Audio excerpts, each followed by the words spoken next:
10장 46절에서 52절 말씀을 가지고 그를 부르라라는 제목을 함께 은혜를 나누시겠습니다. 신앙생활에 있어서 주님께서 우리를 불러주시는 것, 이것이 매우 중요하죠.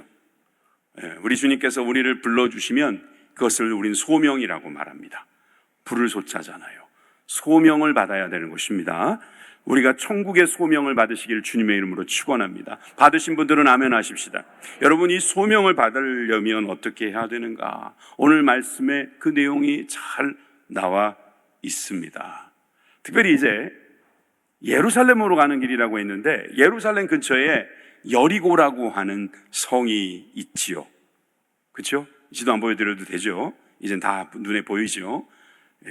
사해바다 그 옆에 예루살렘이 있고 그 위에 바로 여리고가 있잖아요. 요단강을 건너면 바로 여리고잖아요. 그러니까 이제 그 정도는 알고 있어요. 그런데 이제 여리고를 지나가면서 예루살렘으로 내려가시는 중이었어요. 46절을 다 같이 읽겠습니다. 시작. 그들이 여리고에 이르렀더니 예수께서 제자들과 허다한 무리와 함께 여리고에서 나가실 때에 디메오의 아들 바디메오가 길가에 앉았다가, 자, 여기 보니까 여리고에 들어가실 때요, 나가실 때예요? 나가실 때예요. 맞죠? 나가실 때고, 거기서 누굴 만났다? 바디메오를 만났다. 근데 바디메오의 뜻은 뭐다? 디메오의 아들이라는 뜻이다. 바자가 그런 뜻이, 바가 아들이라는 뜻이기 때문에 뭐 여러 가지 해석이 있을 수 있겠습니다. 맹인이라서 그냥 부모님들이 이름을 안 지어줬을 수도 있겠다 할 수도 있고, 아니면 아버지의 이름이 너무나 자랑스러워서 아들에게 너도 뭐 주니어 디메오 해라 해서 그렇게 해줄 수도 있었겠고, 뭐 둘 다 이렇게 합치면 뭐 또 여러 가지 의미가 있을 수 있겠습니다. 그것은 우리가 상상할 일이고, 확실한 것은 뭐냐면 그는 눈이 좋지 않았다, 볼 수 없었다, 그런 사람이에요. 그러니까 장애가 있는 사람이죠. 자, 그런데 여리고로 들어가는 길에 만났던 사람이 있죠. 마가복음에는 안 나와요. 누가복음에는 나오는데 여리고에 들어가면서 만났던 사람이 누구죠? 시옷자로 시작해요. 키가 좀 작아요. 네, 맞아요. 어떻게 알았어요? 대단하세요. 아주 작은 단서만 갖고도 찾아내는 여러분들의 그 놀라운 성경 실력에 제가 항상 감탄합니다. 여리고로 들어갈 때 키는 작고 시옷자로 시작하는 삭개오라고 하는 세리장을 예수님께서 만나시죠. 비슷한 내용이에요. 여리고로 들어갈 때는 삭개오를 만나시고, 여리고에서 나가실 때는 바디메오를 만나신 내용 기억해 두세요.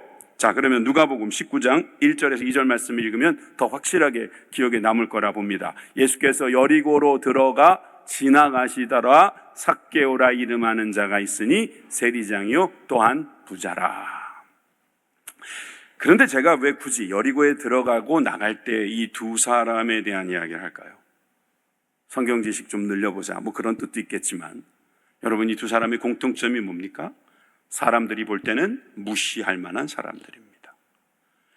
그런데 하나님은 사람들이 무시한다고 무시하지 않는 분이시다, 이 말입니다.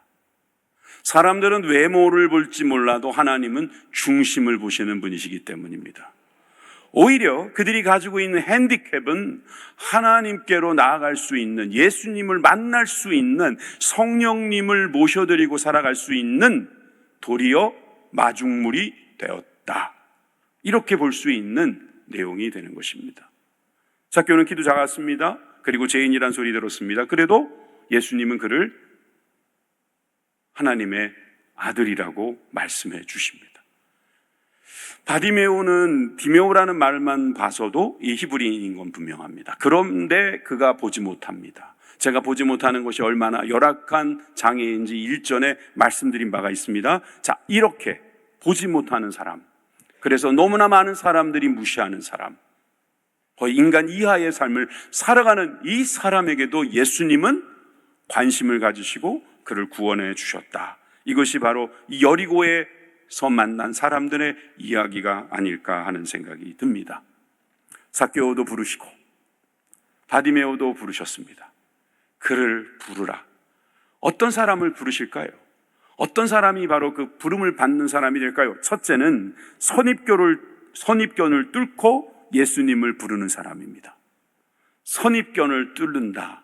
그러니까 사람들이 갖고 있는 생각들이죠. 이미 들어와 있는 생각, 그 눈, 그거를 뚫어야 돼요. 그거를 돌파해야 됩니다. 그거를 헤치고 지나가야지 진실이 보입니다. 진리가 보이는 것입니다. 예수님을 부르라, 이 말은 예수님을 찾으라, 이런 뜻이 되죠.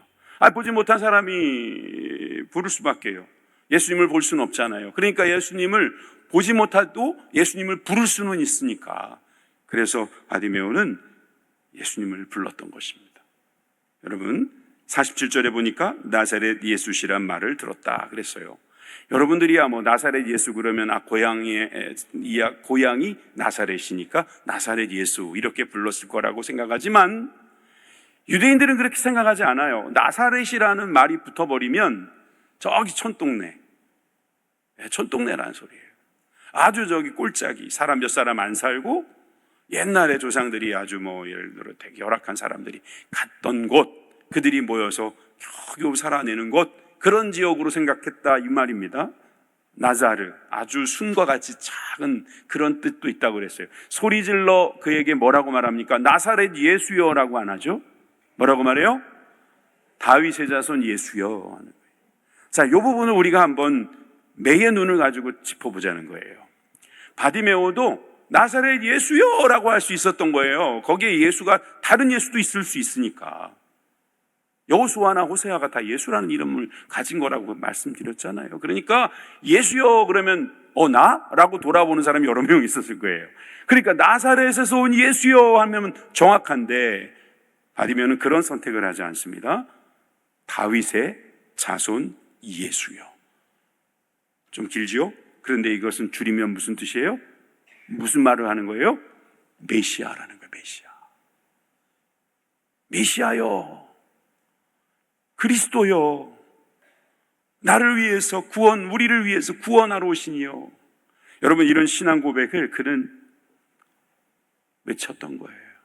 사람들은 예수를 나사렛에서 온 사람으로라는 어떤 선입견을 갖고 있었던 것입니다. 여러분, 나다나엘 아시죠? 예수님의 제자 중에 한 사람이죠. 요한복음 1장 46절에 보면 나다나엘이 이르되 나사렛에서 무슨 선한 것이 날 수 있느냐? 빌립이 이르되 와서 보라. 빌립 전도법 그래가지고 빌립이 나다나엘을 부를 때 나다나엘이라는 이름이 이 마태, 마가, 누가에는 안 나오죠. 요한복음에만 나오는 제자 이름 나다나엘. 그러니까 누굴까요? 바돌로메예요. 이 바돌로메는 예수님이 나사렛에서 왔다는 걸 듣고 거기에 무슨 선한 것이 있겠냐고 무시를 했던 겁니다. 큰일 날 뻔했습니다. 빌립이 와보라 해서 그 말 듣고 갔기 때문에 제자가 됐지, 안 그랬으면 큰일 날 뻔한 사람이에요. 아마 그 자리에 있었던 많은 사람들은 나사렛에서 온 예수라고 무시했을 수도 있습니다. 그러나 지금 이 맹인 바디메오는 그냥 있지 않았습니다. 다윗의 자손 예수여, 당신은 메시아입니다 라고 생각하고 예수님을 부르짖는 것이죠. 그래서 여러분, 우리가 로마서 10장 13절의 말씀처럼 주의 이름을 부르는 자는 구원을 얻는 것입니다. 할렐루야. 주의 이름을 부르는 자는 구원을 얻는다. 주의 이름은 예수이지요, 그리스도이십니다. 예수 그리스도를 부르고 찾고 구하는 사람은 주님께서 버리지 아니하신다는 거죠. 아무나 그렇게 되는 게 아니기 때문입니다. 그런 마음을 주시는 분이 하나님이시고 그 마음을 주셨을 때 외칠 수 있는 사람, 그 사람은 바로 부름을 받은 사람이라 할 수 있습니다. 여러분, 많은 사람들이 교회 다니면 뭐 있겠냐고, 또 그 나이에 무슨 일이 있겠냐고, 그렇게 열심히 한다고 뭐 되겠냐고, 여러 가지 이야기를 할 때 여러분 다 선입견일 수 있죠. 여러분, 많은 사람들이 선입견을 갖고 있어요. 먼저 들어온 정보가 그렇게 오래 갑니다. 안 뒤집어집니다. 안 바뀌어집니다. 그거 못 고칩니다, 잘. 그런데 여러분, 신앙생활 하려면 그러면 안 돼요. 선입견을 뚫어야 됩니다. 이걸 뚫어야 되는 겁니다. 여러분, 바디메오는 그걸 뚫어낸 거예요. 예수님이 오신다는 소식을 듣고 그는 예수님이 오셨다는 것을 영적으로 느끼고 그냥 소리를 냅다 질러버린 거죠. 이것이 바로 그가 영적으로 깨어 있었다는 증거요. 그래서 주님을 부를 수 있었다는 그런 표정이기도 할 것입니다. 저는 여러분들에게 첫 번째 선입견을 뚫고 예수님을 부르라는 말씀을 드렸습니다. 두 번째는 방해물을 뚫고 간절히 부르짖어야 할 것입니다. 자, 많은 사람이 꾸짖어 잠잠하라고 말합니다. 자, 다 같이 48절 같이 읽겠습니다. 시작. 많은 사람이 꾸짖어 잠잠하라 하되 그가 더욱 크게 소리질러 이르되 다윗의 자손이여 나를 불쌍히 여기소서 하는지라. 아멘. 아멘. 여러분, 사람들이 선입견을 갖고 있어요. 그래서 너는 안 돼, 너는 못 고쳐, 그리고 너는 일단은 좀 멀리 있어서 넌 안 되겠어, 넌 예수님이 어디 있는지 모르면서 소리만 냅다 지르면 다냐, 그래 다다, 뭐 이러면서 이제 보이지 않는 막 그런 게 있는 거죠. 그리고 어떤 사람은 그렇게 말할 수 있어요. 그렇게 소리 지른다고 되냐? 잠잠해라. 그래서 예수님 믿으려면 좀 잠잠하게 좀 믿자고, 좀 이성적으로 좀 믿자고, 냉철함으로 좀 믿자고 그러는 분들이 있어요. 그래서 우리 교회는 그런 분이 거의 없는데, 아니 전혀 없는데, 교회 오면은 너무 이성적인 사람이 되는 거예요. 세상에서는 너무 감정적이고, 그래서 세상에서는 잘 속아요. 감정적 이 풍성, 충만으로 인해서 사람들한테 잘 속아요. 그냥 기분파도 많고요. 그런데 교회만 오면 이성적으로 바뀌는 거예요. 이것저것 따지고 그게 맞냐 그러고 그건 이상하다 그러고 이성적으로 뒤집히는 게 맞죠. 교회 오면은 감정이 풍부해져야 되죠. 작은 일에도 와 그러냐고, 대단하다고, 정말 수고했다고, 고맙다고 막 말하면서 감정적이 돼야 되죠. 그렇지 않으면 많은 분들이 상처받습니다. 많은 분들이 실족됩니다. 게다가 이성 좋아하는데, 여러분 세상에 나가서 이성적이 될 필요가 있어요. 세상에서 그렇게 감정적으로 대응할 필요가 없는 겁니다. 도리어 그곳에 가서는 냉철한 이성을 가지고 여러분들이 배운 것을 거기서 잘 쓰세요. 거꾸로 하지 말고 올바로 하십시다. 주님 앞에 나와서는 감정적으로 하는 거예요. 여러분, 사랑하는 사람 앞에 오면요, 이성적이기보다는 감정적이 돼야 되는 겁니다. 안 그래요? 부부지간에도 그렇잖아요. 부모와 자식 간에도 그런 거잖아요. 이성적으로 하기보다는 감정적인 거예요. 교회도 마찬가지고 우리 성도들 간에도 마찬가지라는 말씀을 드리는 것입니다. 여러분, 그러다 보니까 사람들은 막 이성적으로 막 따지고 막 이런 걸 좋아해요. 여러분들은 혹시 화장실에서 이런 글 본 적 없으십니까? 신은 죽었다 니체, 이렇게 써 있는 거 못 보셨어요? 그 옆에 또 누가 앞에다 써놨잖아요. 니체는 죽었다 하나님. 그 밑에 뭐라고 써 있었게요? 너희 둘 다 죽었다 청소 아줌마.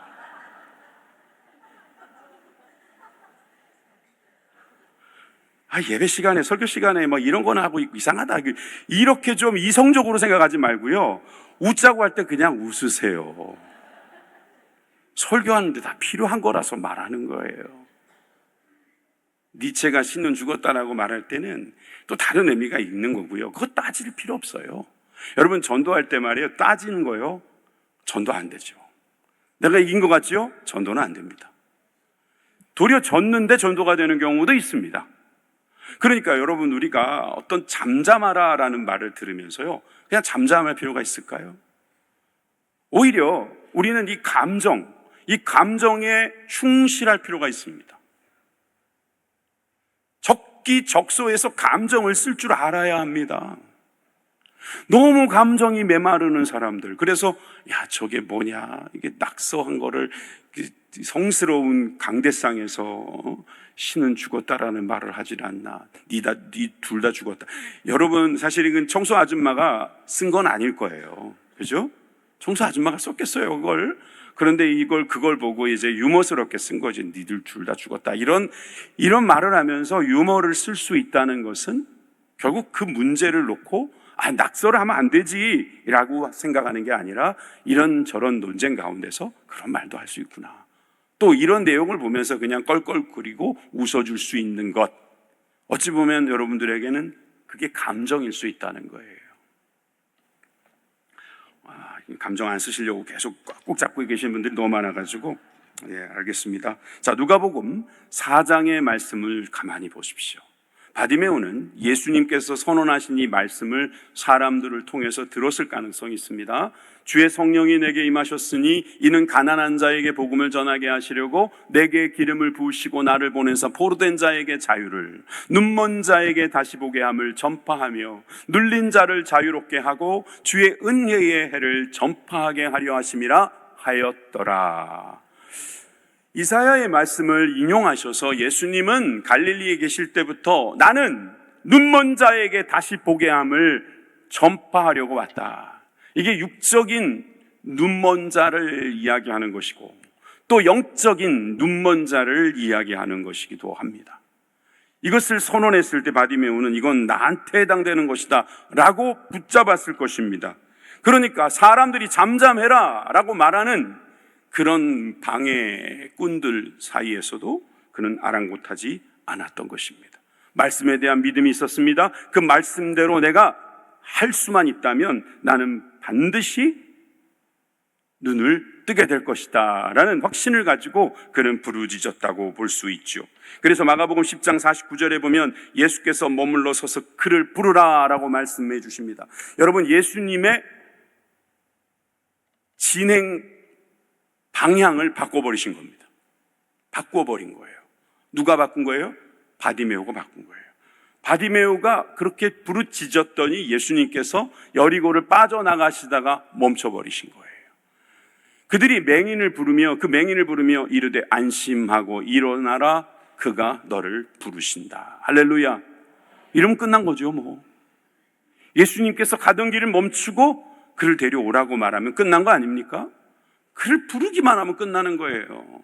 여러분, 저는 예수님께서 저를 부르시기만 하면 끝났다고 믿습니다. 여러분, 불러주시면 끝나는 것입니다. 아무개야 불러주시기만 하면 끝나는 겁니다. 그 다음에 이야기는 다 주님이 알아서 하실 것입니다. 사무엘아, 제사장 엘리 제사장님 아니었다는 거잖아요. 여러분, 하나님은 우리를 부르십니다. 부르실 때 여러분, 거기에서 하나님이 주시는 그런 은혜가 있음을 믿으시길 바랍니다. 자, 그럼 언제 부르실까요? 어떻게 부르실까요? 그리고 왜 부르실까요? 누구를 부르실까요? 여러분, 저는 한 가지만 풀리면 됩니다. 바로 당신을 부르실 것입니다. 바로 여러분들을 부르실 줄 믿으시기 바랍니다. 그러려면 여러분, 예수님을 불러 세울 수 있는 그런 여러분들의 믿음이 있어야 할 것입니다. 저는 그 믿음을 부르짖는 것이라고 말씀드리겠습니다. 어떤 사람은 내가 어려운 거 다 아시지. 지나가는데 예수님이 나도 못 알아보면 예수님 아니지. 예수님 시험하고 있는 거죠. 예수님이 나 같은 사람을 불쌍히 여기는 게 그래야 예수님이지. 사랑이 많다고 하면서 눈먼 나를 그냥 가만히 내버려 두는 거는 그건 예수님 아니야. 그러면서 혼자서 도와줬으면 좋겠는데, 눈 좀 떴으면 좋겠는데, 그러고 있었다면 아마 성경 기록되지 않았을 것입니다. 왜? 그런 사람은 수없이 많았을 거니까. 그런데 그 중에서 누군가는 다윗의 자손 예수여 하고 그 소리를 지르며 이성이나 그 어떤 다른 것보다 자신이 가지고 있는 이 열정, 파토스라고 그러죠. 이 열정을 가지고 외쳤다는 거예요. 그것이 바로 부르짖는 모습이었다. 저는 말씀을 드릴 수 있겠습니다. 시편 50편 15절 말씀에 환난 날에 나를 부르라. 내가 너를 건지리니 내가 나를 영화롭게 하리로다. 아멘, 아멘. 강대상에서 목사님이 점잖게 이야기한다고 신앙생활은 그렇게 점잖게 하는 게 맞다고 생각하지 마세요. 우리 교회 담임 목사는 점잖지도 않은 데다가 여러분, 목사님 목소리 딱 깔고 할렐루야, 예수님께서 당신을 너무너무 사랑하십니다. 저도 저음 내려갈 수 있는 데까지 내려갈 수 있거든요. 요즘 그래 저음에서 이제 좀 벗어나려고 고음으로 올려보려고 지금 애를 썼더니 목이 좀 안 좋아요 지금. 저 그런데 이런 생각이 드는 거예요. 우리가 조금 더 감정적이어야 돼요. 아리스토텔레스가 그런 말을 했어요. 말을 잘하고 싶은가? 세 가지가 필요하다. 첫째, 에토스. 그게 뭐예요? 에틱, 윤리가 필요하다는 거예요. 로고스, 말이 필요하다. 내용이 필요하다. 그러니까 거기 안에 들어있는 논리가 필요하다 이 말이에요. 로직이라고 하죠. 내용이 필요한 거예요. 그리고 하나 더, 파토스가 필요하다는 거예요. 그걸 영어로는 패션이라고 하죠. 열정이 필요한 것입니다. 여러분, 두 가지. 그 사람 참 좋은 사람이야. 그리고 내용도 굉장히 논리적이야. 근데 다 죄워. 그리고 그게 중요하다라고 말도 안 해. 그리고 그게 얼마나 중요한지를 그가 체험하지 못했어요. 그러면은 여러분, 결국 그건 전달이 잘 안 될 가능성이 높습니다. 설령 된다 할지라도 어쩌다 한 번일 것입니다. 저는 그래서 여러분들이 기도할 때나 전도할 때나 말씀을 전할 때 열정적으로 전할 수 있기를 바랍니다. 여러분들이 가지고 있는 그 열정이 너무 중요한 거예요. 어떤 장로교회 목사님인데 크게 부흥시키고 소천하신 분이 계세요. 온누리교회라고 할게요. 그 교회 목사님은 그런 말을 했어요. 설교를 할 때요, 시장 바닥에서 싸우는 것처럼 설교하라는 거예요. 시장에서 싸우는 것처럼 설교하라고. 시장에서 흥정할 때 어떻게 하냐는 거예요. 내가 얼마를 그때 해줬는데 왜 안 해주냐고. 그때 해줬는데 왜 이거 해주셔야 되지 않냐고. 내가 저기 안 가고 여기까지 왔는데 좀 해줘야 되는 거 아니냐고. 내가 다 갔으면 이야기 해줄 거니까 좀 해달라고. 이렇게 설교하라는 거예요. 기도는 안 그럴까요? 속으로 그냥 우물우물 할 수 있어요. 아, 주님, 내가 기도 안 해도 다 아시죠? 그거 모르시면 하나님 아니죠. 나를 사랑하신다면서요. 그러면은 내가 지금 고난받고 신음하고 있는 거 주님 다 아실 테니까 안 고쳐주면 하나님 책임이지 내 책임 아니야. 이거는 하나님을 시험하는 것입니다. 그리고 아직 덜 급한 것입니다. 아직 당신은 덜 급한 겁니다. 아직 덜 급해서 그런 거예요. 진짜 급해봐요. 정말 급하면 부르짖을 수밖에 없어요. 바디메오는 이렇게 생각할 수 있었을 거예요. 그냥 빨리 죽었으면 좋겠다. 이렇게 사느니. 또는 누가 내 눈을 고쳐주겠어. 그냥 밥이나 씻고 잘 먹었으면 좋겠다. 내가 이런데 나와가지고 이렇게 구걸은 안 할 정도로 밥만 먹여주면 좋겠다. 그런 생각을 할 수도 있었을 거예요. 근데 그런 게 만족하지 않는 사람이에요. 예수님이 오셨다는 그 순간에 그는 기회를 포착하기 위해서 솔직히 자존심 다 내려놨습니다. 누구처럼? 삭개오처럼. 물론 자존심을 내려놓는 게 신앙생활이라고 저는 생각하지는 않습니다. 그러나 성경에서 부르짖어 기도하라는 것은요, 내가 가지고 있는 그 뭔가가 있기 때문에 그런 거거든요. 못 부르짖는 이유가. 내가 그거 안 해도 부르짖는 거 말고 다른 방법이 있으니까 안 부르짖는 거예요. 근데 다른 방법이 없어요. 부르짖는 방법밖에 없어요. 그럼 부르짖을 수 있어요. 자, 어떤 예가 있죠? 누가복음 18장 7절에 보니까 하물며 하나님께서 그 밤낮 부르짖는 택하신 자들의 원한을 풀어주지 아니하시겠느냐. 불의한 재판관도 괴롭히면 도와준다. 그런데 하나님 아버지는 의로운 재판관이시니 구해라, 기도해라, 부르짖어라. 그러면 도와주신다. 여러분, 그렇다면 여러분 답은 분명합니다. 우리는 방에 물을 뚫고 부르짖을 수 있어야 합니다. 전화가 왔어도 아랑곳하지 않아야 됩니다. 전화를 받을 수도 있는 겁니다. 급하니까 받았죠. 그러니까 여러분 그런 거에 방해받지 마시고 부르짖으시기를 바랍니다.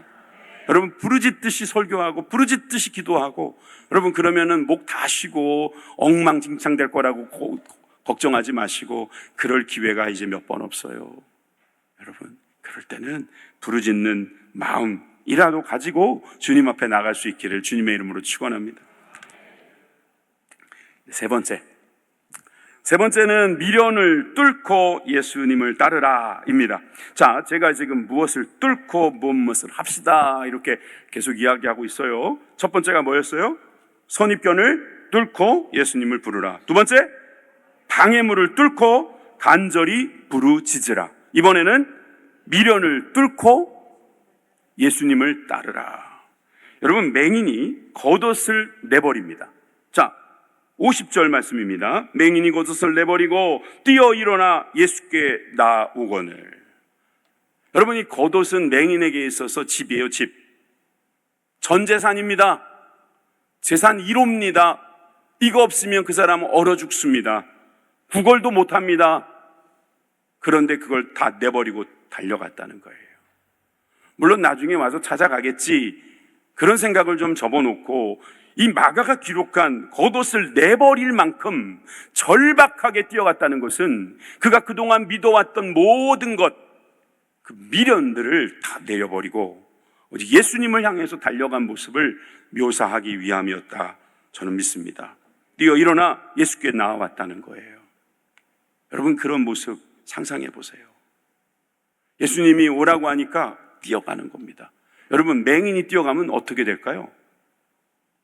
10중 8구 넘어집니다. 왜? 안 보여서? 아니요, 제 생각에는 안 보여서라기보다는 다리에 힘이 없어서. 걸어봤겠어요? 제대로 걸어본 적이 없을 텐데. 물론 이렇게 뭐 짚고 한다고 해도 달려갔다면서요. 뛰어 일어나 예수께 나아갔다. 여러분, 저는 이건 거의 달렸다고 보이거든요. 넘어질 것 같은데. 여러분, 신경 안 씁니다. 왜? 그동안 자기가 무기 삼았던, 아니 자기가 보호받을 수 있다라고 하는 그 고독까지 버렸는데 못 버릴 게 뭐가 있습니까? 인생에 미련이라는 게 참 많습니다. 몇 주 전에도 말씀을 드렸지만 자기가 버리지 못하는 그 자존심, 가장 가치 있는 거라고 생각하는 게 그게 우상일 수 있다니까요. 하나님이 아니라면. 그렇기 때문에 여러분, 우리는 이 세상의 많은 것들을 배설물로 여길 수 있는 그러한 마음이 필요합니다. 빌립보서 3장 8절 말씀 다 같이 읽어봅시다. 시작. 또한 모든 것을 해로 여김은 내 주 그리스도 예수를 아는 지식이 가장 고상하기 때문이라. 내가 그를 위하여 모든 것을 잃어버리고 배설물로 여김은 그리스도를 얻고. 여기서 모든 것을 해로 여긴다. 돈을 버는 방법도 해로 여길 수 있다, 그런 이야기거든요. 왜? 내가 그리스도를 아는 지식이 돈을 버는 것보다 더 고상하기 때문에. 내가 너무 많이 알아서 그것도 제대로 아는 것도 아니면서 하나님을 믿는데 방해가 되는 지식만 잔뜩 쌓아서 그리스도를 아는 지식의 그 고상함을 갖지 못하는 사람도 있지 않을까요? 저는 배설물로 여긴다, 이 말씀도 마찬가지인 것 같아요. 배설물로 여긴다는 것은 버린다는 거거든요. 쉽게 버릴 수 있는 거예요. 그렇게 버릴 수 있는 것을 이 세상에서 참 모든 것을 배설물로 여길 수 있을까? 아유, 두면은 언젠가 쓸 것 같고, 그 미련이잖아요. 제가요, 굉장히 미련이 많은 사람이에요. 미련 때문에. 그런 가사도 있잖아요. 찬송가 몇 장이죠, 그게? 찬송가가 아니든가? 예. 미련 때문일 거야, 뭐 이런 거 있잖아요. 미련이라는 게 뭐가 있느냐? 사람마다 다 다릅니다. 저는 뭐 이런 이제 사담입니다만, 저는 책이 미련이에요. 전 책을 못 버려요. 저를 갖다 버리라고 말하죠. 책은 버리지 마라. 그런데 책을 버려도 되거든요. 왜냐하면 이 새 책의 이제 새로 지식이 들어왔으면 옛날 지식은 솔직히 버려도 돼요. 그 지식 이야기해봐야 다 졸아요. 그러니까 새로운 지식을 이야기할 거라면 옛날 지식 버려도 되거든요. 그런데 그놈의 미련 때문에 혹시라도 필요할까 봐 못 버려요. 그런 게 한두 가지가 아니에요. 여러분, 미련이 왜 이렇게 많죠, 우리가? 왜 이렇게 겉옷들이 많을까요? 우리가 버리지 못하는 겉옷은 뭘까요? 여러분, 교회 와가지고요, 우리가 겉옷을 벗고 만나야 되거든요. 자기 겉옷에 명찰이 있거든요. 계급장이 붙어 있거든요. 자기 신분이 어떤 사람인지 보여주거든요. 그러니까 이 겉옷을 못 벗는 겁니다.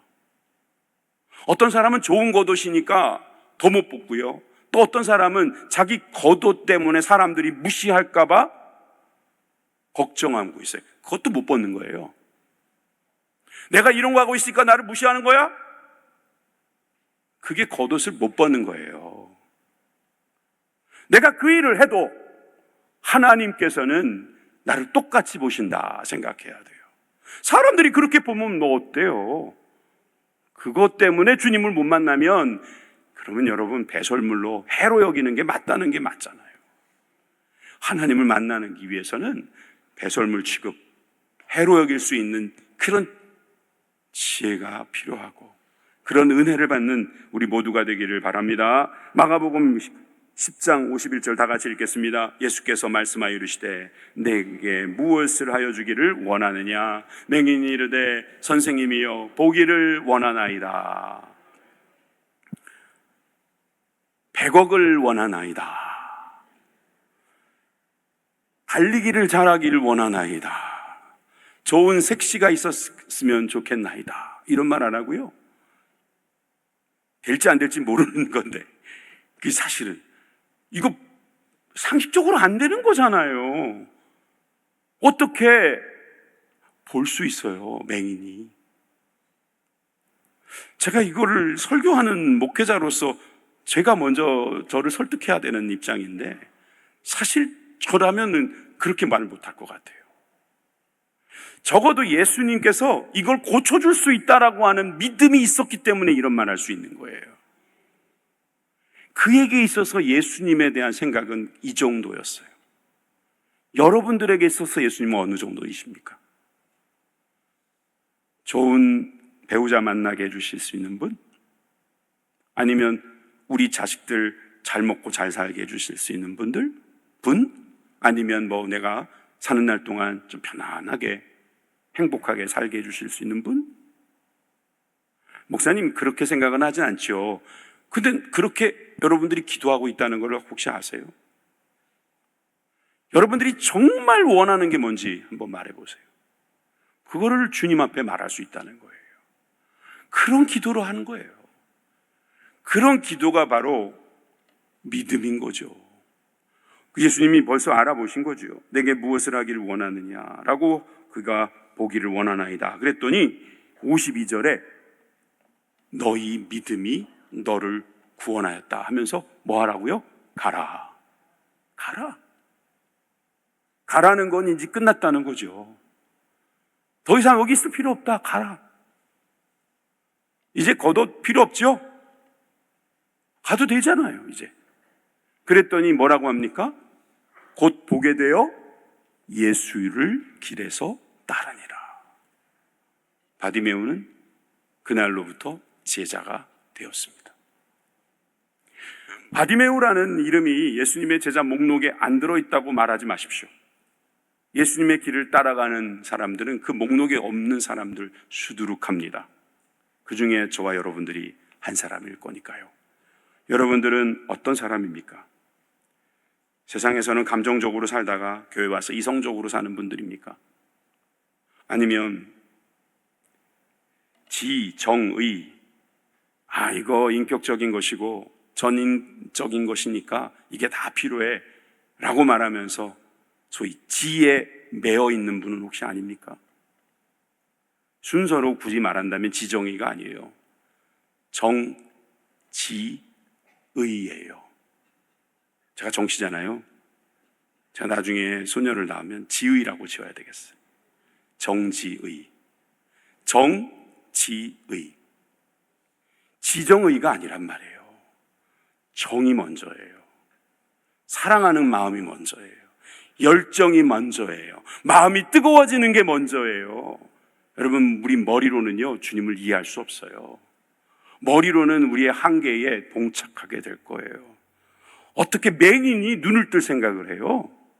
그건 머리로는 안 되는 거예요. 그런데 그가 예수님께서 눈먼 자도 뜨게 해주신다는 그 말씀을 그는 믿은 거예요. 어떻게 해요? 저는 감정으로 믿었다고 믿어요. 물론 지식으로 들은 것도 있겠지만 거기서 사람들이 하는 말을 듣지 않고 더 큰 소리로 나사렛에서 오신 예수가 아닌 바로 다윗의 자손 예수라고 소리 지를 수 있었던 것은 그가 가지고 있었던 하나님을 향한 뜨거움, 정지의. 저는 그거라고 믿습니다. 저는 오늘 여러분들하고 그를 부르라라는 제목으로 함께 말씀을 나누었습니다. 전 여러분들도 주님께서 불러주시리라 믿습니다. 자, 그러기 위해서는 우리가 뚫어야 될 것들이 여러 개 있습니다. 선입견을 뚫으세요. 방해물을 뚫으십시오. 미련을 뚫어내십시오. 그리고 주님을 만나십시오. 주님의 부르심을 들으십시오. 구원을 얻으시기를 바랍니다. 구원 얻은 기쁨으로 살아가시기를 주님의 이름으로 축원합니다. 기도하겠습니다. 하나님.